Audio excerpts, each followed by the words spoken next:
That makes me feel amazing because we are the smallest country to ever make it to the World Cup. We will show everyone that we are small, but we are big at heart. We are going to show them that we are big at heart. Today on the show, David, Club Spotlight is back, but what's this? It's not a club, it's a nation? What? What? How? That's right. It's the World Cup, and there are 4 clubs that have never qualified for a World Cup previously that are participating at this year's tournament in United States, Mexico, and Canada 2026. One such nation, Curaçao, the little Caribbean island nation, is the smallest population-wise to ever qualify for a World Cup. And we're bringing back our beloved Club Spotlight series to discuss all 4 of these nations. We've got Curaçao, we've got Uzbekistan, we've got Cape Verde, and we've got Jordan. But first up, it's the former Netherlands Antilles, Curaçao. Let's begin.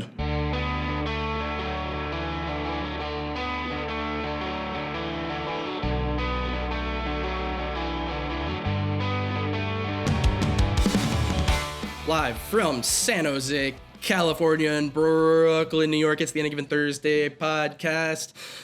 And that's right, folks. Club Spotlight is back. How you feel about that, David? It's been a minute since you told us why the whole nation of Hungary was beget with horrible right-wing viciousness. Did I that's say not a that? generalization at all. I'm just paraphrasing. I mean, Viktor Orban got voted out, so things have maybe changed a little bit. I don't know. I haven't been paying much attention. They got that one official dancing, doing the dance, that's fun. Good for Hungary. They're back, baby. Hungary's back. But this isn't a podcast about Hungary. It is a little bit about Europe, though, because anytime you talk about a nation in the Caribbean, unfortunately, a lot of the subject matter is going to be colonialism, baby. And in this case, it's colonialism of my old country, the Netherlands, inflicted upon the tiny island nation of Curaçao. Curaçao is a constituent island country, David, located in the south of the Caribbean, just 40 miles off the coast of Venezuela, and just southwest of Aruba, another of the Dutch Caribbean former pieces of what they would call property. 158,000 about, making them, as I said in the intro, the smallest nation by population to ever qualify for a World Cup. We have another nation who claims to be the smallest ever at the World Cup, Cape Verde, but that's by area, coming up next week on the show. The capital, Willemstad, accounts for the majority of said population, I think about 90%. 40 miles off the eastern coast of South America lies the colorful little island of Curaçao, the most important in that small group of islands known as the Dutch West Indies. We approach this island through the little port of Willemstad, the main street of which is a waterway wide and deep enough to admit the largest boats afloat. If you are geographically or linguistically inclined, you may have noticed the Dutchness in some of the words here, because Curaçao is, in fact, one of the 3, quote, ABC islands, including Aruba and Bonaire, the primary islands of the Dutch Caribbean, which there are a few others. Famously, perhaps in America, known for its liqueur, its namesake liqueur, and probably its most famous export other than oil. I never put blue Curaçao and Curaçao together somehow. And blue is their color. It's the blue wave is what the soccer team goes by. We'll get to that. The wide, and Curaçao, of course, very blue. The liqueur, I mean. The wide majority of the population is Afro-Curaçaoan, while, white Dutch people are the primary minority due to the Afro-Curaçaoanness of it. Papiamentu, the local Creole language, is spoken in the majority of households, close to 80%. Spanish and Dutch, primary minority languages, along with some English. And now for the Wikipedia portion of the podcast, David. Are you looking forward to this? I mean, I spend a large portion of my free time browsing Wikipedia, so I am looking forward to this. For those new listeners who may not know, David is a history major, and a not reformed history major. So while he might be a high-flying lawyer from his home office with a soccer ball hanging above his Zoom camera, he once prowled the campus of McAllister, thinking about old things. And we're about to go deep into the brain here to pull out some old shit for you, David. So Curaçao, it's seen some shit, right?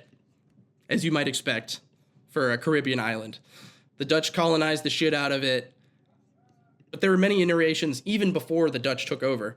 Originally occupied by the Arawak Kaketio Amerindians. It's a group of indigenous people, one point had migrated from South America, probably on the island for hundreds of years before the cunty Spanish arrives, the original cunty Europeans to be cunts in the Caribbean. They were recorded as landing as early as 1499. And they were initially more interested in enslaving the people and moving them off island than enslaving them on the island. So it took them a while to establish a permanent settlement.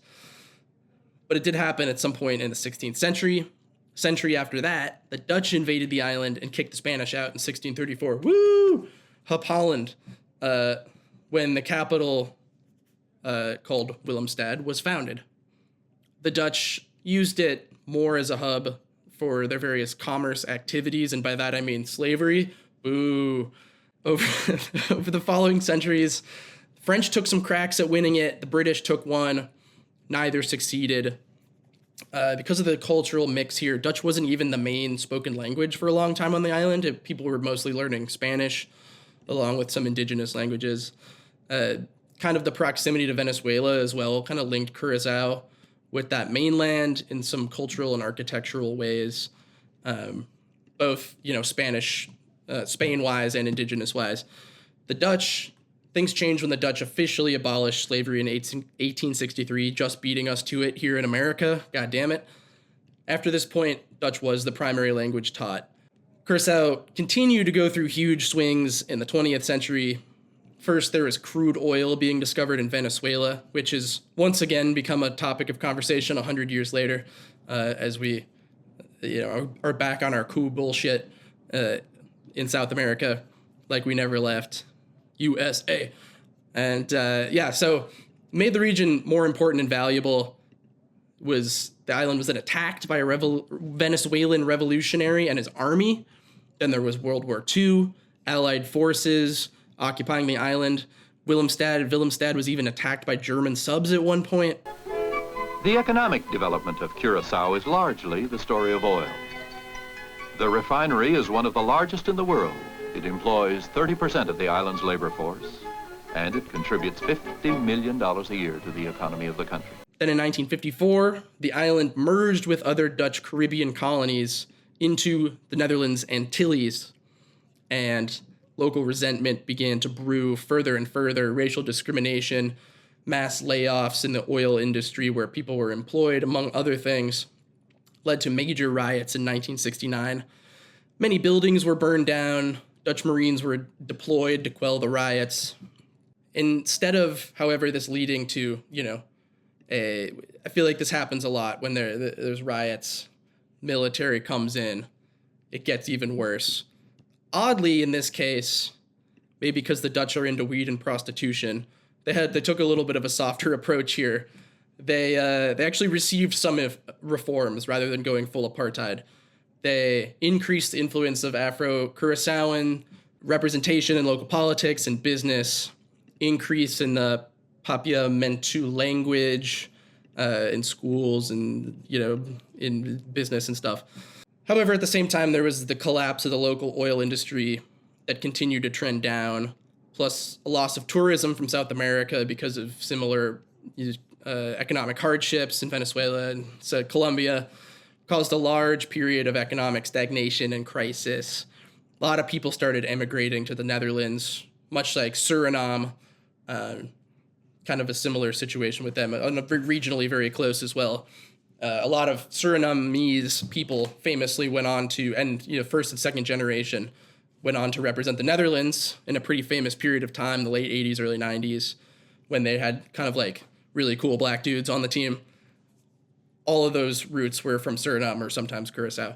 So it became a really important sort of region culturally for the Netherlands, and Curaçao probably didn't get that much in return, let's be honest. What were they getting in return? They never do. Yeah. Well, you say that. Finally, the Netherlands Antilles was dissolved in 2010. Curaçao became a sort of country, technically a country, but one within the Kingdom of the Netherlands. Essentially, the Dutch are still responsible for foreign policy and defense. Like, China comes in, they negotiate with China or whatever. But otherwise, Curaçao is now autonomous, other than I didn't realize the things in which they are not. Only 2010 that the Dutch Antilles was dissolved. Only 2010. Aruba became its own autonomous country in the 80s. So they broke off earlier. Maybe that's why I thought it was so much earlier, because I knew Aruba had been independent for... And Aruba's actually smaller than Curaçao. It's 50,000 people smaller. I thought of Aruba as bigger. Close, it's not. Yeah. Willemstad is like a sizable, it's a sizable city. Yeah. 130,000 or something, 140,000. Yeah. It's pretty crazy. It's two Eau Claires, man. More than one lacrosse. Natural unit of measurement that we have in America is Eau Claires, Wisconsin. But we're not here to talk just politics. We're here to talk about soccer, baby. Of course, those two are totally separated things. Listen to the Hungry podcast. Yeah, or the upcoming Jordan one. Yeah, right. Baseball was the most popular sport. So you are probably familiar with the 2004 Little League World Series, which they won in the United States. A team featuring kids known now as Jerks and Profar and Jonathan Shoup. Pretty famous. Profar is now... Dude, I love Jonathan Shoup. You like a little bit of Shoup? I Profar, love unfortunately, Jonathan Shoup. Now more famous for other reasons than baseball. But, he was a pretty good player at one point. But yeah, Andrew Jones, this year, recent Hall of Fame elect. Ozzie Albies, Kenley Jansen, some other famous really Curaçaoans. Good second baseman in Shoup and Albies coming from Curaçao. For sure. Kenley Jansen, one of the great closers of his time, still pitching. Didier Gregorius is Curaçaoan, right? Uh-huh. Yeah, so they've been playing... So they've been playing baseball at an internationally famous level for a while. The thing is, though, they never got to represent themselves in international tournaments. They're always playing for the Netherlands in the World Baseball Classic and international tournaments. So they've never really had that, been able to embrace the national and identity as watching an international tournament. That is recently, because they actually have more of a 20th century footballing history than I realized. And I'll explain why. So they've been playing organized football since maybe as early as 1909. 1921 is when they established a football federation alongside 8 domestic clubs. But in 1909, pulling this from an article, at the time, quote, there were no soccer fields on Curaçao, and the first match between CVV Republic and a team of Marines took place in the garden of the Church of Stafamia. Basically, it was run by friars for a while. Internationally, the territory of Curaçao played its first international feature against Aruba in 1924, and they won 4-0. I combined 0 and 0 into zil. It's a new thing I'm going to start saying. And in fact, though now can be considered a golden generation, of course, they had a first golden generation in the 1940s and 50s. 46 was a flagship year for, not only had the war ended, some of the military stuff had lessened the presence on the island, but so they were sort of celebrating anniversary. They had a bunch of visiting clubs from nearby nations in South America and the Caribbean come to play them, as well as Feyenoord, all the way from Holland. And they beat Feyenoord 4-0. Right after that, a couple months later, they traveled to the Netherlands to play exhibitions against Dutch clubs as part of the celebration. They played Feyenoord again, this time in Rotterdam, drew them 3-3 in front of a full house. So they were quite an accomplished group of athletes. Ook West-Indië kent zijn interland voetbalwedstrijden. Zo speelde onlangs het Curaçaose elftal in het Riftstadion een wedstrijd tegen Trinidad, een eiland behorend tot het Britse gemeenebest. Het elftal van Curaçao is onder de landen rond de Caraïbische Zee een geduchte tegenstander. En ook Trinidad moest met een 3-0 nederlaag naar huis terugkeren. In 1950, they won the gold medal at the Central American and Caribbean Games, which featured Colombia, Costa Rica, El Salvador, Guatemala, Haiti, Honduras, Mexico, and Nicaragua. And during this period, they developed a legend. Their goalkeeper, Ergilio Hato. I don't know if it's Gilio or Helio. Hato is his last name, Hato. he became famous and received offers from clubs abroad, including, get this, David, Ajax, Feyenoord, and Real Madrid. So he could have been a world-famous footballer playing at the very top of European football, yes. But he never left. He never left the island professionally, never went pro outside of the region. His nickname, La Pantera Negra, do you know what that means? I don't know what Pantera means. The Black Panther. How fucking cool is that? Oh, that is a cool one. Hey, you know what? I probably should have been able to figure that one out. Pretty phonetic, yeah. Pantera and Panther, pretty similar. But that's a great nickname. The national stadium is actually named after him. He led them in many tournaments, including to the Olympics in 1952 as the Netherlands Antilles. He has 5 goals as well for the nation, at least, that I could drum up, because he sometimes took penalties for them, and would even play forward, because he played forward at the 1953 Confederación Centroamérica y del Caribe de Fútbol, or the CCCF, scoring twice in an 8-0 rout over Nicaragua. Back in goal, he helped them win bronze at the 1955 Pan American Games and silver at the 55 edition of the CCCF.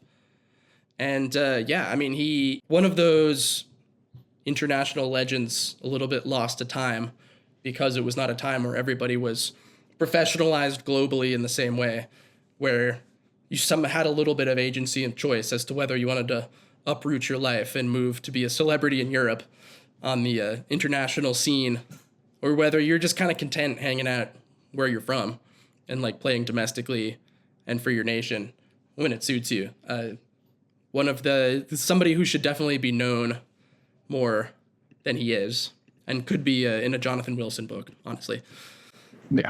Beginning in the 50s, the island became part of the Netherlands Antilles, of course, and all 6 Dutch Caribbean islands then for 30 years competed together until Aruba's independence in the 80s. Domestically, their most famous club is CRKSV Young Colombia. That was where Hato actually played his whole career. And in 1979, they actually made the CONCACAF Champions Cup final. They lost to an El Salvadorian team. But then there was very little of note the next 30 years until it became its own nation. And in 2011, it succeeded the Netherlands Antilles in official FIFA capacities. Later that year, they played their first competitive match as Curaçao, which they lost to the DR 1-0. And that brings us up to the modern era, David. Any questions, thoughts, concerns? I mean, it was a kind of a lot of history, and it's a much richer history, I feel like, than people would be expecting from such a small Caribbean nation that has, it's clearly such recent, not even full independence, but footballing independence, I guess, for lack of a better term. So it is fascinating, just like the development of the game in some of these smaller countries is something we don't think about and something that doesn't get brought up. And it is just always fascinating how rich the histories there are. It's a good reminder, and really the reason we do these club spotlights in the first place, but why we thought it was so interesting to focus on these first-timer nations competing at the World Cup, because they have these non-linear paths to this moment in a way that, you know, even if you're just spending time on Wikipedia, you're going through the history of Spanish football, it's like, you know, pretty A to B.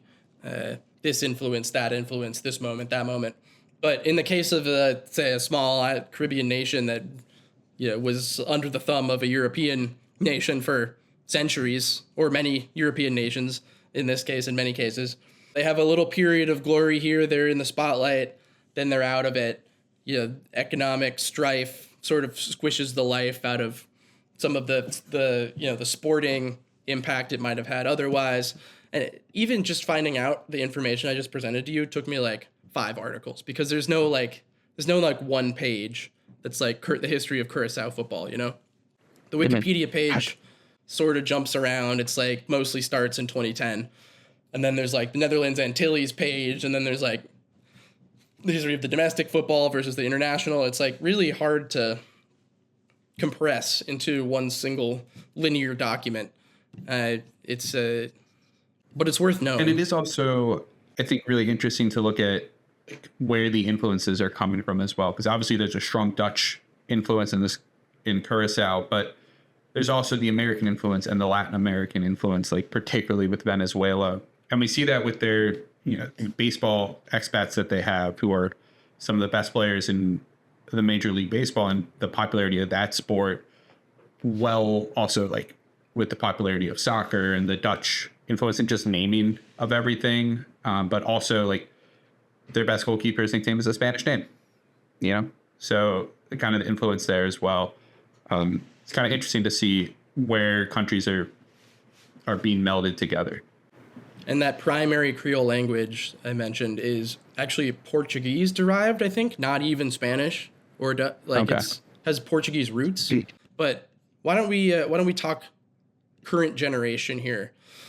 The blue wave really begins this journey with the 2015 hiring of Dutch legend Patrick Kluivert as head coach. You might have thought that just sounds like a nice, cushy retirement role for a famous Dutch player who maybe just wanted to sit on the beach.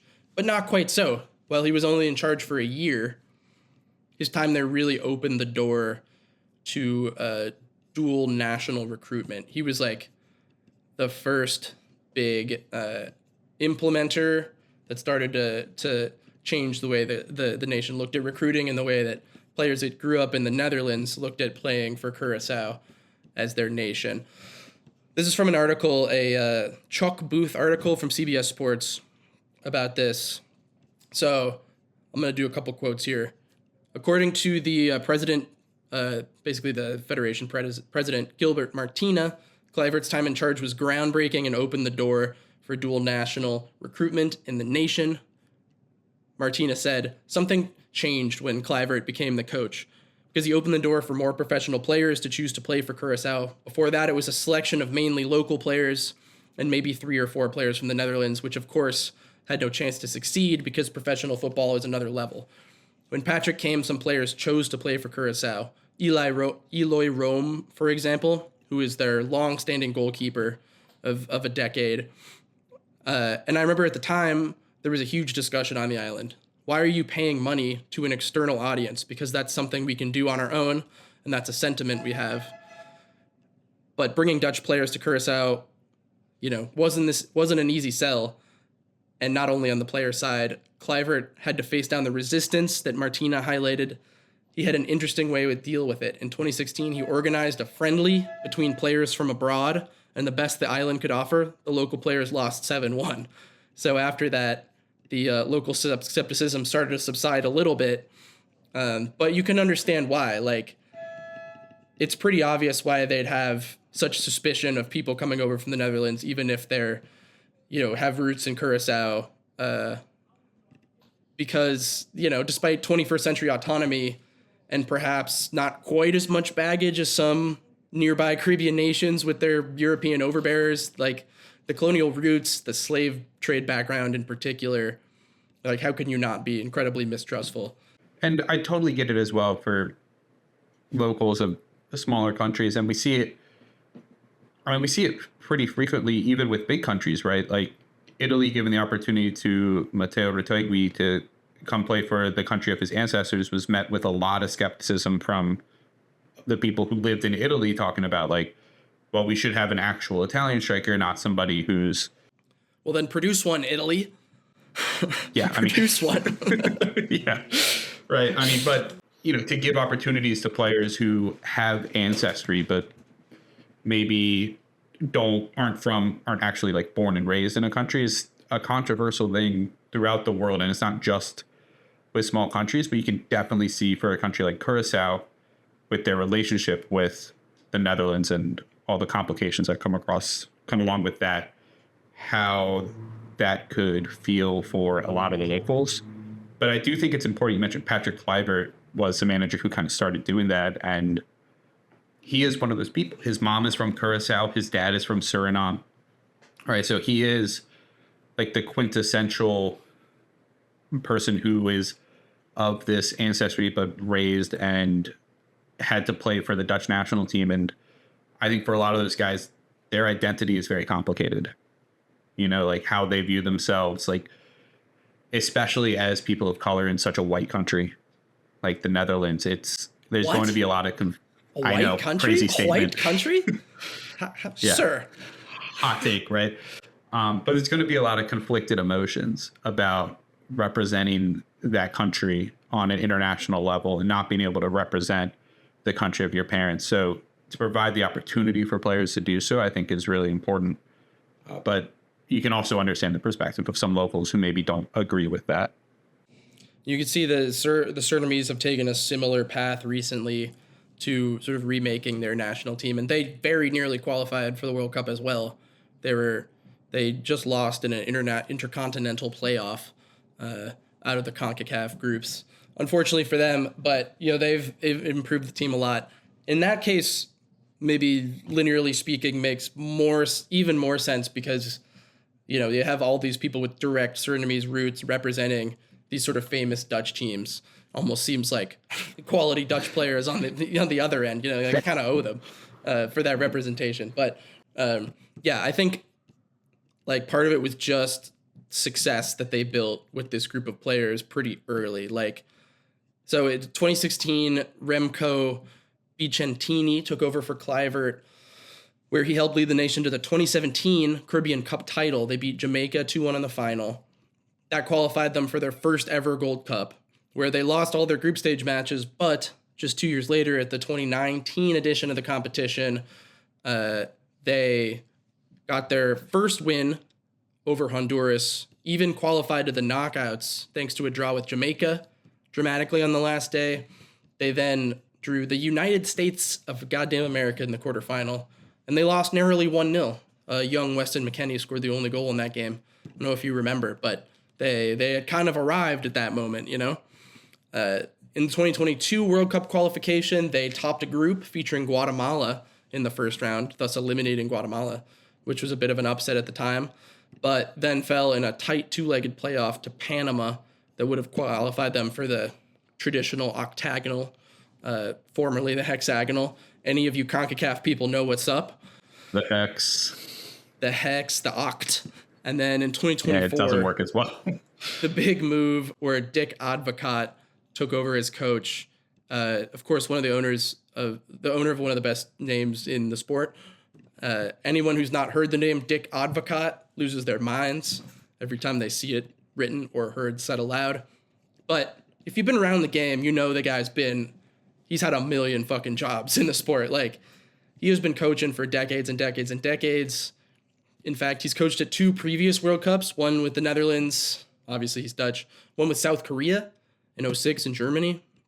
But he's also coached PSV multiple times, Feyenoord, Rangers, the Belgian national team, the Russian national team, the Serbian national team, Fenerbahce. I mean, he's pretty much, if you think of a club, he's probably coached there for at least a couple months. What's CV really is ridiculous. Weird? What? Is that there have been 2 people who have coached South Korea, Russia, and Curaçao. Because Goose Heating also coached all 3. Goose. Yeah, sometimes you're just a guy you're just like you're a world traveler coach. Some people take on it because they're in Indonesia. Next, you find them pop up in Qatar. They're just like a Mozambique. I don't know. They're just like find a ramp, put a pin on the map. I'll coach their national team.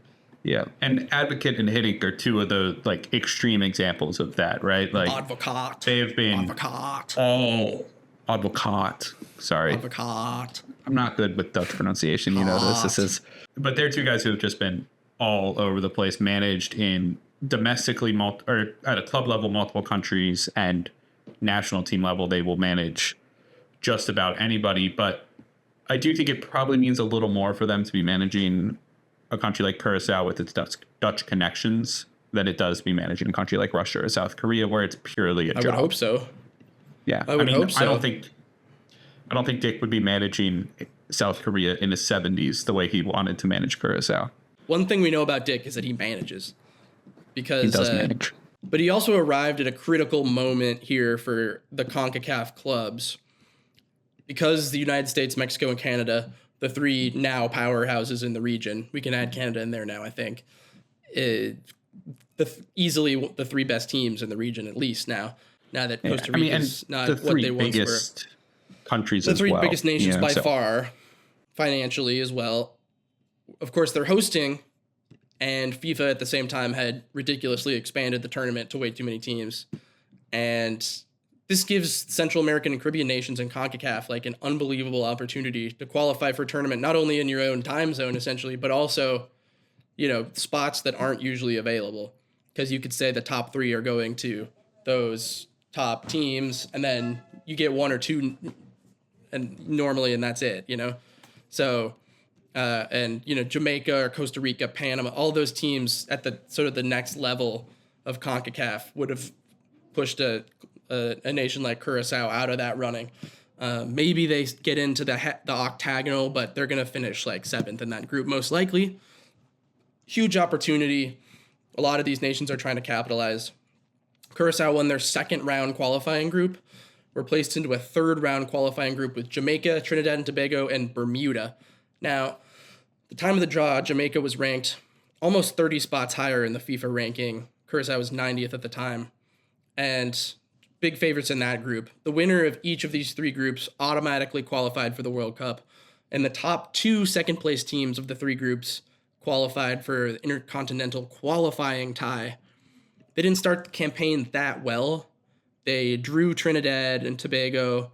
They sneaked out a 3-2 win over Bermuda, but then the tide turned for them in October. They beat Jamaica 2-0 at home to top the group, immediately lost that spot, drawing Trinidad for a 2nd time, Jamaica jumping them. However, Trinidad then returned the favor. They just love drawing 1-1 these days, Trinidad. They drew Jamaica 1-1. The next match day, Curaçao ran over Bermuda 7-0. This set up a rubber match on November 18th in Kingston, with Curaçao a point ahead in the table, needing just a draw to qualify for their first ever World Cup. It was a tense affair, chances at both ends, but after 90 minutes plus 10 of added time, no goals were scored, and the Blue Wave swept into the United States for a first ever World Cup appearance. Obispo gets the header out. Curaçao have done it. A blue wave is heading to the World Cup. Afgelopen. Curaçao gaat naar het WK. Waanzinnig, man. Curaçao naar het WK. The nation, of course, lost its mind, flooding the streets in celebration, etc., etc. Fantastic scenes. It really you remember was, where you were. It really was perfect timing for them with this World Cup coming up. Partially because you mentioned extra spots than normal, the U.S., Mexico, Canada out of qualifiers, but also a lot of the countries that have been some of the better ones recently in CONCACAF have kind of hit some rough patches. Costa Rica, El Salvador, Jamaica. Even Trinidad and Tobago, who you mentioned, who are almost always kind of causing problems for countries like Curaçao, Trinidad, kind of blocking they were them in off. the 06 World Cup, but haven't done much since. That's what I was talking about. Like since like 2000, Trinidad's been down for last like 3-4 cycles now, I guess. But yeah, but Costa Rica and El Salvador have kind of hit rough patches. And even Jamaica this year was not. I mean, they don't really Jamaica's qualify ever because they're always a mess. But they seemed like even more a mess than normal this qualifier. Yeah. So it really was the perfect time for a country like Curaçao to take that next step and actually qualify for the World Cup.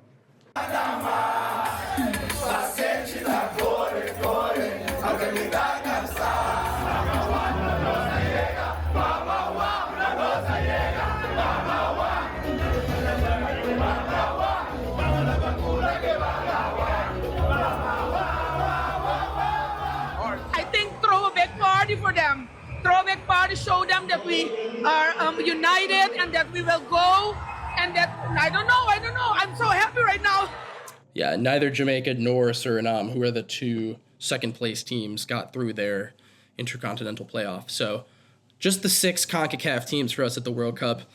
Go back and listen to our CONCACAF little preview we did if you're interested in how these teams shake out. But let's talk about the current roster and tactics a little bit before we wrap up here. The team is led by a pair of brothers from Groningen. Also, I believe where Arjen Robben is from. Leandro and Juninho Bacuna. Leandro is 34, often the captain. Midfielder, more advanced midfielder. 64 caps to his name. And Juninho, 6 years younger, or maybe Juninho is the more advanced midfielder. One of them is more advanced. One of them is more defensive. Juninho, I think Juninho is the more advanced one, excuse me, the younger one. He was their leading goal scorer in the World Cup qualification cycle. He has 48 caps to his name. They both had kind of journeyman type careers across Europe, stops in Holland, obviously, where they're from. England in like the championship level, and Turkey, if you're not me. I don't want to say, is it rude not to want to say Turkey? Yes. Is that wrong? Yeah, it's wrong. It makes you a bad person. I can't wrap my brain around it. It's been so long. I'm going to cancel you if you don't say it correctly. It's like if we put an accent on the end of United States of America, and you're like, you're not saying it right. We're like, but we've always said it that way. I think they just made it more in line with their pronunciation of it. And so people stop. I don't say Nederland when I talk about the Netherlands, do I? I say Netherlands. Yeah. I say Nederland. Most people even say Holland. That's not the name of the country. I don't say España when I talk about Spain. Or are you pronouncing Curaçao correctly even in this episode? It's not Dutch. Yeah. It's not Dutch. Like you're kind of dropping your mouth when you say the vowel. It's a tough balance with pronunciation. Like if you do too much, you're pretentious. If you don't do any. That's my take on the white experience, is not getting it too, unless you're like fully fluent and like a native speaker, then I would never say anything as accurately as possible because it doesn't come off right.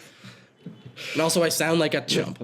So I mentioned 37-year-old goalkeeper Eloy Rom is another staple. He has 62 caps. Most recently, I don't even know if he's playing club football right now. Most recently with Miami. Yeah, I don't know if he still is though. Yeah. I haven't watched any of them. That's where he played most recently. To clarify, that is not the Miami with Lionel Messi. This is USL Miami. Yeah. It's a different, the one that's been bumped by theoretically, they're an equal league to the MLS. In practice, they are not. Yeah, but they're the better league. Theoretically, they're more fun, I think. Hell yeah, they are. But I haven't seen any Miami FC this year, so I'll have to check if he's playing for them. But some of these older heads have been paired with a few newer, younger additions in the past year plus from the Netherlands that have been live in the squad, including, name you might recognize, the center back, Armando Obispo, the PSV regular. Sort of youngster, multi-time Eredivisie champion at this point. Really good center back. He's only played a few games for the nation at this point, but he's unequivocally their best player from like a status pedigree standpoint, I'd say. And the one actively playing at the highest level most regularly, I think, of all their players. One of a couple. I don't want to go too far. Livano guys at a Comencia high Dutch level is a midfielder / sometimes right back who plays for Zurich right now, and he looks like a really exciting young player. I think he's only 21. The right back Sharando Sambo plays for Burnley and Sparta Rotterdam, and right winger Sontje Hansen plays for Middlesbrough in the Championship. And then the one people might be most familiar with is Tahith Chong, the Sheffield United player you might recognize for his fantastic sort of vintage hair. Yeah, he was a big name prospect when he was coming through at United, right? Yeah, he was in the United youth setup, and he even played a few minutes for the senior team at some point, the turn of the decade. Eventually sort of landed steadily in the Championship, where he now plays for Sheffield United. So yeah, he's a pretty big get for the World Cup squad because he plays up on the right wing, and he's the sort of player that can make the difference in them like scoring a goal or not versus like Ivory Coast or Ecuador. Tactically, well, I'm sorry, I just want to mention a couple more names that I see on here because are you looking at the actual squad, World Cup squad though? No, I don't have the. Oh, they have announced it. Yeah, I was seeing Rishi Bazour was on their most recent team. He used to play for the Dutch national team. He was a really big name when he came through. Ajax, got moved to Wolfsburg, and career kind of stagnated, but got approved to play for Curaçao in 2025, and looks like he's gonna. A lot of these guys played in the youth setups for the Dutch too, like at U18 and U19 levels and stuff. Yeah, there's one name I'm kind of disappointed not to see, though, which is Jurich Carolina, who plays for Oric Banja Luka. So we've seen him in the Conference League last year. Yeah, and he's born and raised in in Curaçao. So I was kind of hoping we could see him because he was pretty exciting last year. But it looks like he didn't make the cut. There might be only one player on the roster from Curaçao, born in Curaçao, which is a shame, but get to that at the end. They also have a guy who plays at Maccabi Haifa, who we've been watching in the Conference League as well. Yes. They tend to line up in like a 4-2-3-1, 4-3-3 type of situation, with the Bakunas and Comencia as the midfield three. In CONCACAF tourneys, perhaps unsurprising due to the Dutch background, they're willing to step up and press. They're willing to, play in tighter spaces, triangles, against a deeper block. Of course, they're going to be playing against better teams. Unlikely that we're going to see a lot of super expansive football from them in that context. More likely we'll see them, something they're quite good at is actually spraying passes from the back, keeper or defenders, to the forward line, bypassing midfields, and then sort of starting an attack from there, trapping the ball, and either, making quick runs in behind right away from the wingers or the midfielders, or sort of setting up, and controlling possession from there further up the pitch. The elder Bakunia, I'm not sure if it's an accent or not, I apologize. The more advanced, or the younger Bakunia, I should say, the more advanced midfielder, very active in attack, often their best chance creator, scores a lot of goals. Actually, Curaçao as a nation, as a team, scored the most goals of any CONCACAF nation in qualifiers.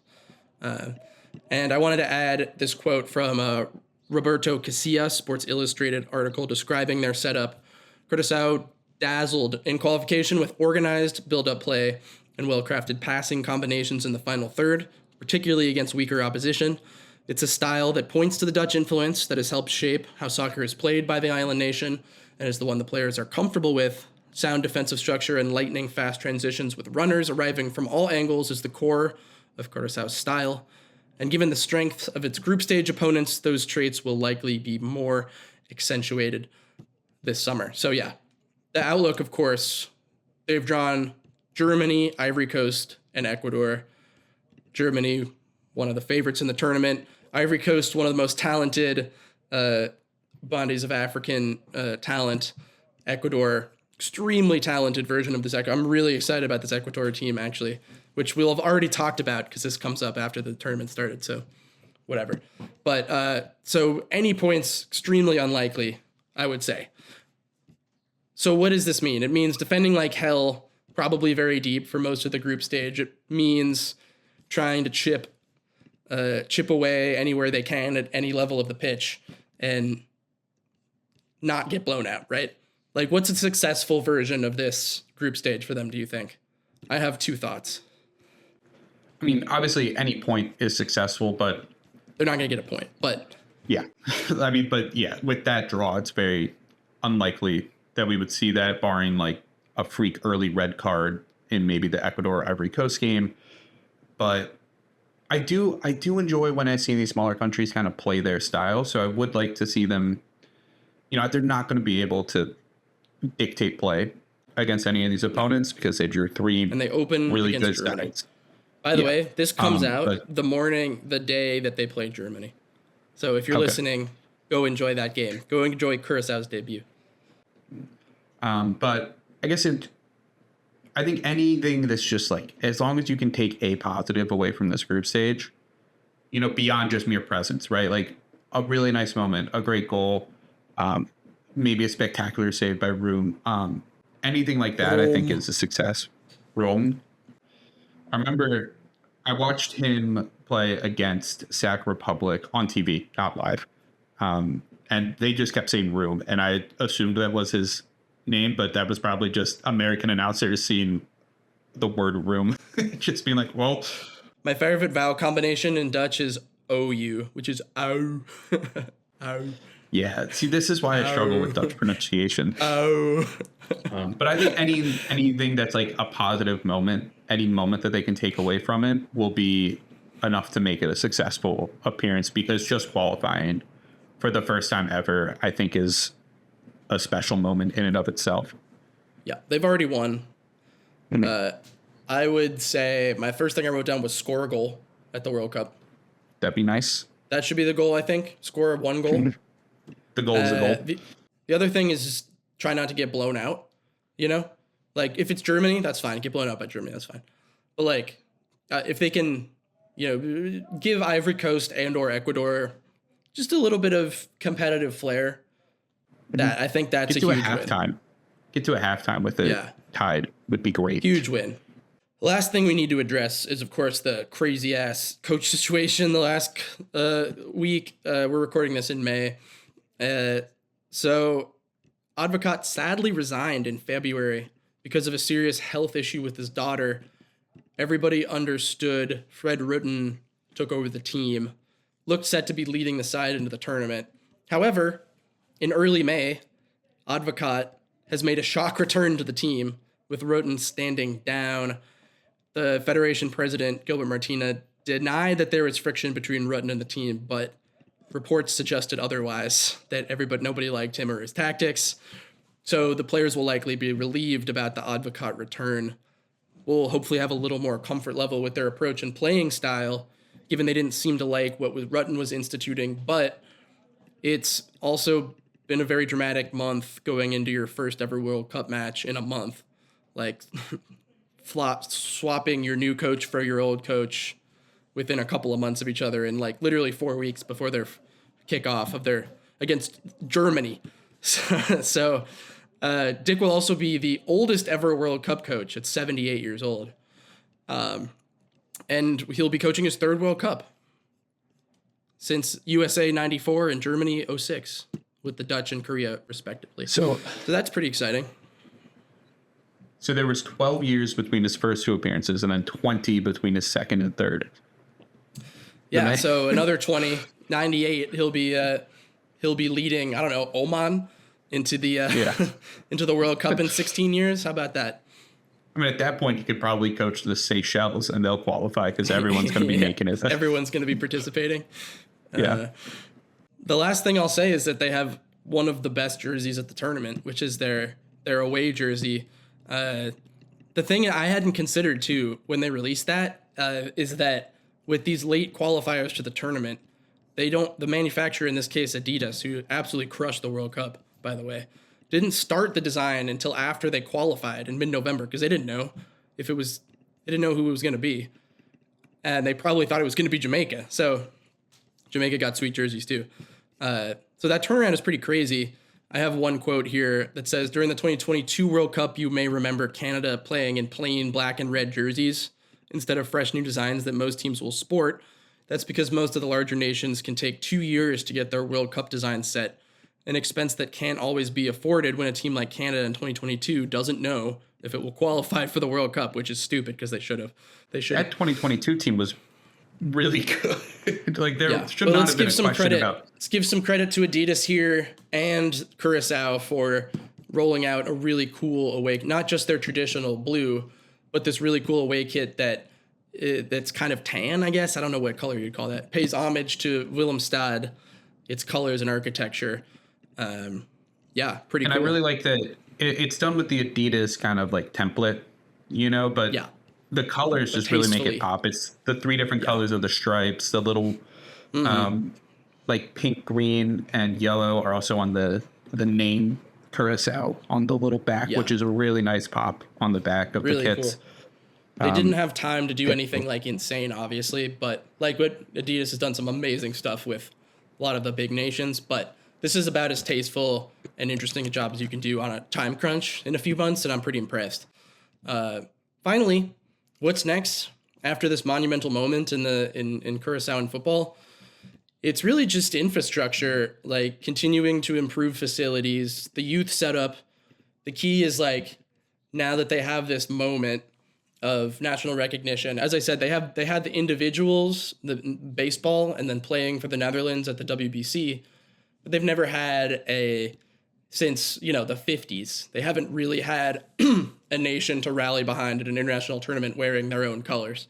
So this is the type of moment where you grab a generation of youth and the sport explodes. So that next cycle and the cycle after that, every time you'll be gaining Curaçaoan-born athletes integrating into the first team and they won't have to rely so much on recruiting from abroad in the mainland Netherlands.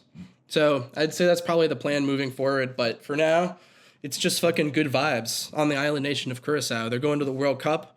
They're going to have a grand old time, and they deserve it. Congratulations to the Blue Wave. Patrick Kluivert seems like such a big influence on their current setup as well. I feel like he deserves a... Yeah, but I don't want to cheers a Dutch guy. I mean, Jake Advocaat's Dutch as well. Yeah, I don't want to cheers them. I want to cheers Curaçao, and I want to cheers the nation of Curaçao. Don't cheers the colonizers. Let's just cheers the whole nation. Yeah, just cheers the whole nation of Curaçao. The lovely people, the Afro-Caribbean food, and the Blue Wave coming for the United States of America today against Germany, I think. I hope that's right. Otherwise, the end of this is gonna suck. Yeah. Cheers.